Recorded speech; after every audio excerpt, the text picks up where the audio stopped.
अगला हमारा जो पॉइंट है इसको अगर हम देखें तो वो कुछ इस तरह का है। पॉइंट नंबर 8 कि भाई जो गैस प्रेशर होता है ना, यानी कि गैस हम कहते हैं भाई गैसेस क्या करती हैं, प्रेशर अप्लाई करती हैं। ठीक है, जैसे कि हम कहते हैं एटमॉस्फेयर में गैसेस मौजूद हैं, एयर मौजूद है, तो वो हम पर प्रेशर अप्लाई कर रही है। ठीक है, एयर हम पर अभी भी प्रेशर अप्लाई कर रही है क्योंकि एयर के प्रेशर की वजह से हम अभी जो है काफ़ी वेट समझ लो एक तरह से उठा रहे हैं। खैर वो प्रेशर के टॉपिक में आपको पढ़ाऊंगा। तो जो गैस का जो प्रेशर होता है ना, जैसे आप लोग जब सीएनजी भरवाते हैं, सीएनजी में भी कहते हैं कि प्रेशर इतना होना चाहिए तो अच्छी सीएनजी भरेगी। तो अंडरस्टूड है बेटा। प्रेशर होता क्या है? प्रेशर सिंपली अगर आप देखो तो प्रेशर बराबर होता है किसके? फोर्स अपॉन एरिया के। ठीक है, यानी किसी एक ख़ास एरिया पर, जैसे मान लो ये एक एरिया है, इस पर मैं अगर कुछ फोर्स लगा रहा हूँ यहाँ पर, तो उस फोर्स को उस एरिया से डिवाइड करवाओगे तो आपके पास क्या आ जाएगा? प्रेशर आ जाएगा। तो गैस के मॉलिक्यूल्स भी तो छोटे छोटे हैं जो कि मूव कर रहे हैं। जब वो हमसे टकरा रहे हैं तो क्या कर रहे हैं? हम पर प्रेशर अप्लाई कर रहे हैं। सिंपल, क्योंकि फोर्स अप्लाई हो रही है और हमारी बॉडी का जो हिस्सा है जिस पर फोर्स अप्लाई हो रही है उनकी, उस फोर्स को आप एरिया से डिवाइड करवाओगे तो क्या आ जाएगा? प्रेशर आ जाएगा। तो गैस प्रेशर जो एक्चुअली होता है वो कह रहे हैं कि वो ड्यू टू कोलिजन होता है। ठीक है, कोलिजन की वजह से क्या होता है आपके पास? हमारा जो हम पर जो प्रेशर अप्लाई हो रहा है वो गैस का प्रेशर अप्लाई होता है। तो ये पॉइंट आप लोग अपने पास नोट डाउन कीजिए। The gas pressure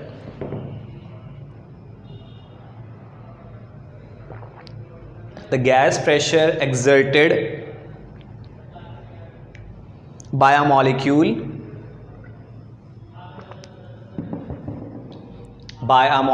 is due to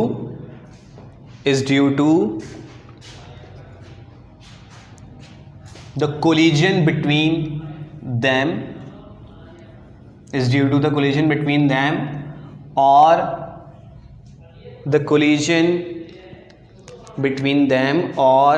with the walls of the container,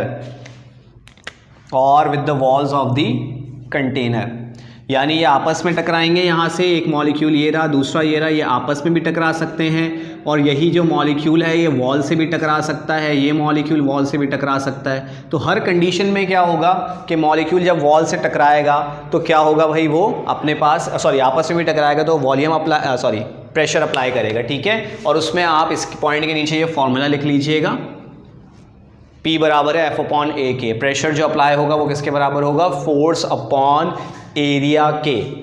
ठीक है, ये आपके पास 8th पॉइंट हो गया। अब बेटा 9th जो हमारे पास पॉइंट है उसमें कुछ बातें आपको समझनी है। ठीक है, पहली बात तो ये है कि व्हाट इज आइडियल गैस। फिलहाल इसको थोड़ा सा मैं आपको बताऊंगा। आइडियल गैस आपके पास क्या होती है? वो गैस, पहली बात तो ये याद रखो कि ये गैस इमेजिनरी गैस है, एग्जिस्ट नहीं करती। इसको सिर्फ हम स्टडी के लिए जो है एज्यूम करते हैं, तो ये एग्जिस्ट नहीं करती। इमेजिनरी गैस भी कह सकते हो। जो गैसेस एग्जिस्ट करती हैं उनको हम रियल गैसेस कहते हैं। जैसे हमारे एनवायरनमेंट में जो मौजूद हैं, एयर के अंदर जितनी गैसेस मौजूद हैं, कार्बन डाइऑक्साइड, नाइट्रोजन, ऑक्सीजन, ये सारी कौन सी हैं? रियल गैसेस हैं। और इमेजिनरी गैस जो कि एग्जिस्ट नहीं करती उसको हम क्या कहते हैं? Ideal gas. तो आइडियल गैस को क्यों यहाँ पर नाम दिया गया है, पहले तो वो समझिए कि किसी भी आइडियल गैस पर देयर इज नो अट्रैक्टिव और रिपल्सिव फोर्सेस। इसका रीज़न भी बताऊंगा कि ये बात क्यों कही गई। ठीक है, और ऐसा क्यों कहा, यानी कि ये बात कहाँ से आई और ये सिर्फ आइडियल गैस के लिए क्यों है। बेटा गैसेस जो हमारे पास एयर में मौजूद हैं उनके दरमियान वो आपस में कंबाइन नहीं होती। जैसे एयर के अंदर नाइट्रोजन भी है, ऑक्सीजन भी गैस है, तो दोनों आपस में टकराते भी हैं लेकिन वो आपस में कंबाइन नहीं होते हैं। मतलब उनके दरमियान वो फोर्स ऑफ अट्रैक्शन नहीं है जिसकी वजह से वो कंबाइन होकर प्रोडक्ट बना सके। तो यही बात हुई थी कि भाई जो गैसेस के मॉलिक्यूल्स हैं वो इंडिपेंडेंट कैसे पाए जाते हैं, कैसे एग्जिस्ट करते हैं इंडिपेंडेंटली। तो बेटा ये बात बताई गई कि उनके दरमियान में कोई अट्रैक्टिव या रिपल्सिव फोर्सेस नहीं होती, ना ही वो अट्रैक्ट होती हैं आपस में, ना ही वो रिपेल होती हैं। ठीक है, तो ये पॉइंट आप लोगों को पहले लिखवा दूं मैं, लिख लीजिएगा कि in an ideal gas there is no attractive और repulsive forces between them. In an ideal gas there is no attractive or repulsive forces between them. That's why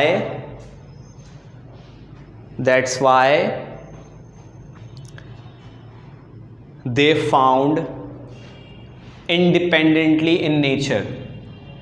That's why they found independently in nature. ठीक है, इस वजह से वो क्या करते हैं, आपके पास इंडिपेंडेंट पाई जाती हैं नेचर के अंदर. बेटा लेकिन मैंने क्या कहा, ये आइडियल गैस पे क्यों अप्लाई हो रहा है? क्योंकि बेटा आइडियल गैस एग्जिस्ट नहीं करती. रियल गैसेस पर ये चीज़ हम अप्लाई नहीं कर सकते, क्योंकि रियल गैसेस के ऊपर लाजमी फोर्स ऑफ अट्रैक्शन होगी, रिपल्सिव भी होगी. क्योंकि बेटा आपने फिजिक्स में एक लॉ पढ़ा है, न्यूटन्स लॉ ऑफ ग्रेविटेशन. वो लॉ क्या कहता है कि हर बॉडी, पूरी कायनात में हर बॉडी दूसरी बॉडी को अट्रैक्ट करती है. हर बॉडी दूसरी बॉडी को अट्रैक्ट करने का मतलब है मेरे अंदर और इसके दरमियान भी एक अट्रैक्शन होगी. इन मार्कर्स के दरमियान भी अट्रैक्शन है, मैग्नेट और मेटल के दरमियान भी अट्रैक्शन होती है. लेकिन मैं इस बोर्ड से चिपक क्यों नहीं रहा? क्योंकि मेरे दरमियान जो अट्रैक्शन है इसकी और मेरे दरमियान वो बहुत कम है. मैग्नेट और मेटल के दरमियान अट्रैक्शन ज़्यादा होती है. तो बेटा गैसेस के मॉलिक्यूल्स के बारे में ये कहा गया बाद में कि इस वजह से वो आपस में नहीं मिलते, क्योंकि उनके दरमियान जो फोर्स ऑफ अट्रैक्शन होती है वो बहुत वीक होती है, जिसको हम क्या कहते हैं, वैंडर वॉल फोर्सेस कहते हैं. वैंडर वॉल फोर्सेस बेटा वैसे चैप्टर नंबर 4 में पढ़ाऊंगा मैं आप लोगों को, जो कि केमिकल बॉन्डिंग है, उसके अंदर मैं सारे आप लोगों को ये चीज़ें बताऊंगा. तो वो आपके पास क्या है कि वैंडर वॉल फोर्सेस क्या होती हैं, the weak attractive forces between the molecules of gases. ऐसी अट्रैक्टिव फोर्सेस जो कि वीक होती हैं और गैसेस के मॉलिक्यूल्स के दरमियान होती हैं ये. ठीक है, तो ये बात आप लोगों ने याद रखनी है. अब आते हैं बेटा इसके 10वें पॉइंट के ऊपर, जो कि बहुत ख़ास पॉइंट है. इसको ज़रा समझिएगा बेटा. यहाँ पर आपको मैं एक बात लिखवाऊंगा. पहले आप लोग लिख लीजिए इस पॉइंट को कि the average translational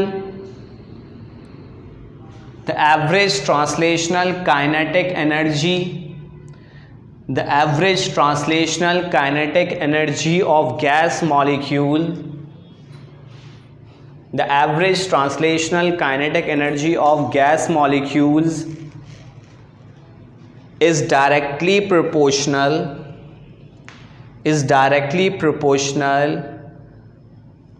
to the absolute temperature.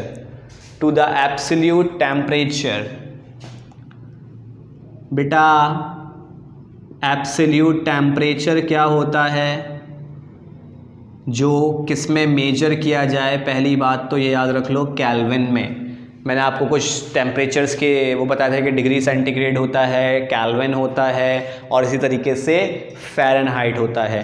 तो जो टेम्परेचर केल्विन में मेजर किया जाए उसको हम क्या कहते हैं, एब्सोल्यूट टेम्परेचर कहते हैं. ठीक है भाई, तो ये चीज़ ध्यान में रखिएगा अपने. अब आते हैं कि यहाँ पर क्या बात कही गई है पूरी. बेटा एवरेज क्यों कहते हैं बताता हूँ. ट्रांसलेशनल काइनेटिक एनर्जी बेटा गैसेस के मॉलिक्यूल्स के अंदर जो एनर्जी होती है उसको ट्रांसलेशनल काइनेटिक एनर्जी कहते हैं. वजह क्या है, गैसेस के मॉलिक्यूल स्ट्रेट पाथ पे मूव करते हैं बिटवीन कोलिजन से पहले तक स्ट्रेट पाथ पर मूव करेंगे, टकराने के बाद भी स्ट्रेट पाथ पर ही चले जाते हैं. हाँ डायरेक्शन चेंज हो जाती है लेकिन स्ट्रेट पाथ पर ही जा रहे होते हैं. यानी एक मॉलिक्यूल यहाँ से जा रहा है, जब टकराएगा वो उससे किसी और डायमेंशन में मूव कर जाएगा. ठीक है, तो इसलिए इसको ट्रांसलेशनल मोशन कहते हैं, और एनर्जी जो होती है उसको क्या कहते हैं, ट्रांसलेशनल काइनेटिक एनर्जी. अब एवरेज का नाम क्यों किया गया है? क्योंकि भाई एक गैस का मॉलिक्यूल तो नहीं, बहुत सारे होंगे. तो बेटा गैस मॉलिक्यूल्स की तमाम की एक एवरेज ट्रांसलेशनल काइनेटिक एनर्जी का नाम दे दिया गया. सिंपल गैस मॉलिक्यूल्स की काइनेटिक एनर्जी है. तो ये पॉइंट क्या कहता है कि जो काइनेटिक एनर्जी है ना किसी भी गैस मॉलिक्यूल की, वो डायरेक्टली प्रोपोर्शनल है किसके, बेटा एब्सोल्यूट टेम्परेचर के. क्या मतलब है इसका कि आप जब टेम्परेचर बढ़ाओगे, ठीक है, तो गैसेस की काइनेटिक एनर्जी भी क्या होगी, बढ़ जाएगी.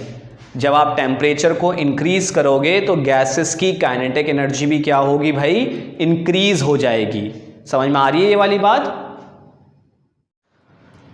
तो बेटा यहाँ पर यही बात मैं आपको समझाना चाह रहा हूँ कि क्या कहना चाह रहे हैं ये कि गैसेस की काइनेटिक एनर्जी एक्चुअली डिपेंड करती है किसके ऊपर, एब्सोल्यूट टेम्परेचर के ऊपर। टेम्परेचर को चेंज करोगे तो काइनेटिक एनर्जी चेंज होगी। मास, मोल्स, किसी से कोई इफेक्ट नहीं पड़ता, वॉल्यूम से भी कोई इफेक्ट नहीं पड़ता। ठीक है, आपको अच्छी तरीके से समझ में ही आएगी कब, अगले पॉइंट में। तो 11वां पॉइंट जो हमारे पास है वो आप लोग पहले लिख लीजिए अपने पास। 11वां point, at the same temperature the molecules of every gas at the same temperature the molecules of every gas has same kinetic energy, बेटा इस पॉइंट का मतलब क्या है, गौर से समझिएगा इस पॉइंट को। जैसे कि अभी मैं जिस रूम में हूँ या आप जहाँ पर बैठे हुए हैं ये लेक्चर सुन रहे हैं, उस रूम में बेटा बहुत सारी गैसेस मौजूद हैं। नाइट्रोजन भी मौजूद है, ऑक्सीजन भी है, कार्बन डाइऑक्साइड भी है, कुछ डिफरेंट टाइप्स की गैसेस मौजूद होंगी उसके अंदर। ठीक है, तो वो गैसेस जो है उस रूम टेम्परेचर क्या होगा, सेम होगा। 25 डिग्री, 28 डिग्री, 20 डिग्री, डिपेंड करता है बेटा किस रूम का क्या किस तरह का टेम्परेचर है। गर्मियों में अगर आप देख रहे हैं तो गर्मियों में हो सकता है वहाँ का टेम्परेचर कम होगा, ज़्यादा होगा, सॉरी। सर्दियों में देखेंगे टेम्परेचर कम होगा। लेकिन जब तक आप वहाँ बैठे हुए हैं तो उस रूम का टेम्परेचर मेनटेन्ड है, 25 डिग्री है मान लेते हैं। अब उस रूम का टेम्परेचर 25 डिग्री है तो इसका मतलब उस रूम के अंदर मौजूद जितनी भी गैसेज हैं ना, उन सब की काइनेटिक एनर्जी सेम होंगी। हालांकि सबसे ज़्यादा मिकदार में एयर के अंदर कौन सी गैस होती है बेटा, याद कर लो कि एयर में 71% कौन होता है, नाइट्रोजन, और इसी तरीके से तकरीबन 21% कौन होता है, ऑक्सीजन। बाकी अदर गैसेस होती हैं। ठीक है, याद रखिएगा ये बात। तो अब नाइट्रोजन की बात करें, ऑक्सीजन की बात करें, कार्बन डाइऑक्साइड भी होगी इसके अंदर कम परसेंटेज में। हालांकि परसेंटेज कार्बन डाइऑक्साइड की कम है, उससे ज़्यादा ऑक्सीजन की है, उससे ज़्यादा नाइट्रोजन की है।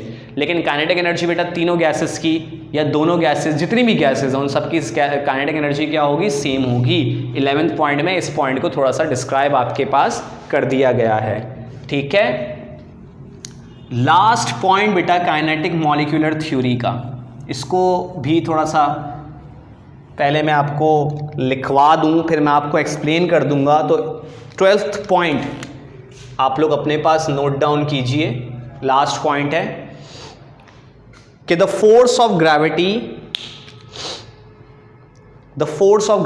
Has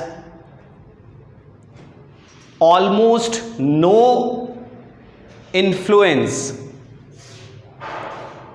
the force of gravity has almost no influence on gas molecules,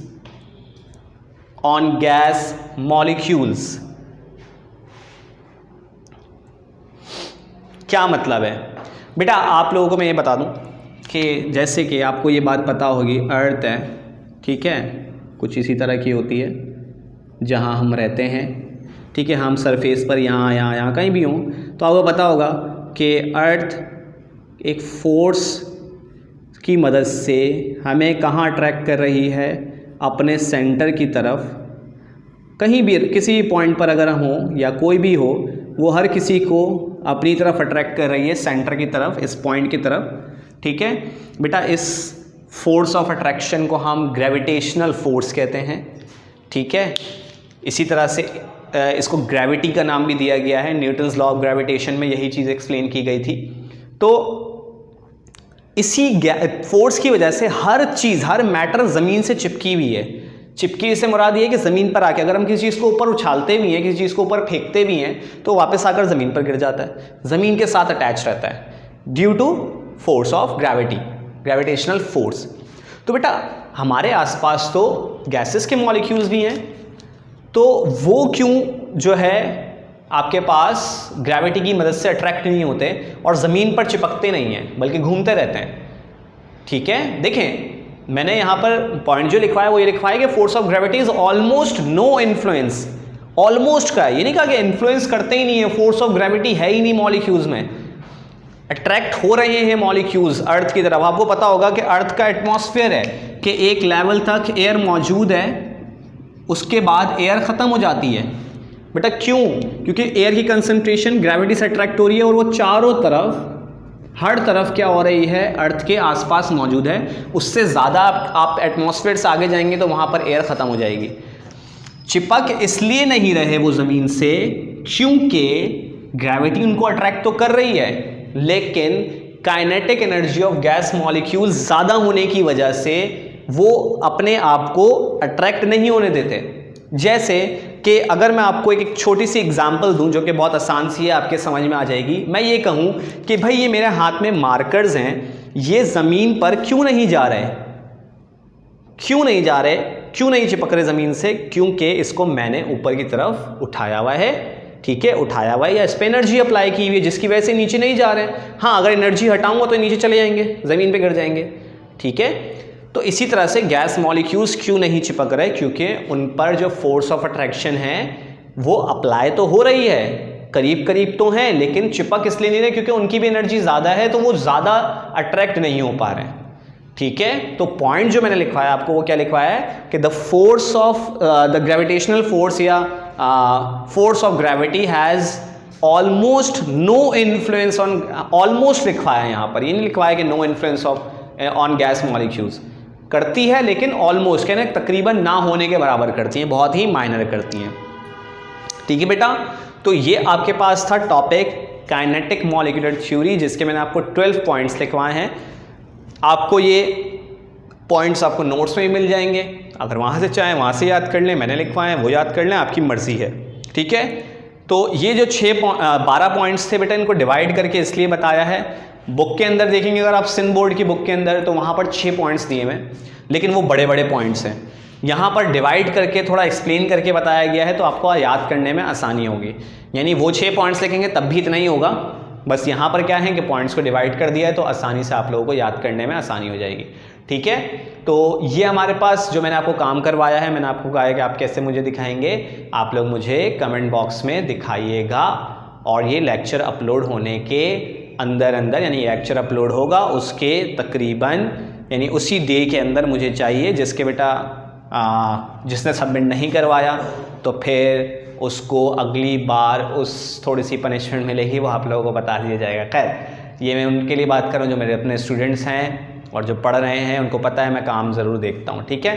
तो इस चीज़ का ख्याल रखिएगा। फ़िलहाल हम इस लेक्चर को यहीं पर वाइंड अप करते हैं। हमारा जो आज का लेक्चर था काइनेटिक मॉलिक्यूलर थ्योरी, थोड़ा सा बड़ा टॉपिक था, तो उसको मैंने आपको डिटेल में एक्सप्लेन कर दिया है। अगर आपका कोई भी सवाल हो इस टॉपिक से रिलेटेड तो ज़रूर पूछिएगा। ये कुछ बातें मैंने साइड पर लिखवाई हैं फॉर MCQs, तो इसको आप लोग जो है अपने पास नोट डाउन कर लीजिएगा। बाकी मैंने पॉइंट्स आप लोगों को तमाम के तमाम लिखवा दिए हैं, ठीक है बेटा। तो इंशाल्लाह अगले लेक्चर में आपसे मुलाकात होगी। तो आगे फिर हम इस गैस सेक्शन को, जो कि इसके बिहेवियर ऑफ गैसेस हैं, जैसे कि कंप्रेसिबिलिटी, डिफ्यूजन, इफ्यूजन, प्रेशर का एक डिटेल थोड़ा सा टॉपिक, डिटेल टॉपिक क्या है, एक डेफिनेशन है, प्लस उसके बाद कुछ उसकी वैल्यूज़ वगैरह मैंने आपको याद करवानी है डिफरेंट यूनिट्स के अंदर, तो वो आपके पास एक आता है। तो उन सब चीज़ों को डिस्कस करेंगे। फ्यूजन और डिफ्यूजन में क्या डिफरेंस है वो पढ़ेंगे, कंप्रेसिबिलिटी क्या होती है वो पढ़ेंगे, ठीक है। इस तरह से कुछ जो हमारे पास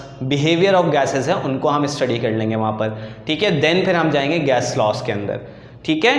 तो इम्पॉर्टेंट टॉपिक है बहुत, तो ध्यान से समझिएगा, डेली बेसिस पर अपना काम इसको कंप्लीट रखिएगा ताकि आप लोगों के ज़रिए कुछ मिस ना हो। एक साथ फिर देखने बैठेंगे तो बहुत प्रॉब्लम हो जाती है। लेक्चर्स को डेली बेसिस पर अपना कंप्लीट कीजिए, ठीक है बेटा। तो इंशाल्लाह नेक्स्ट लेक्चर में आपसे मुलाकात होती है। थैंक यू, अल्लाह हाफिज़।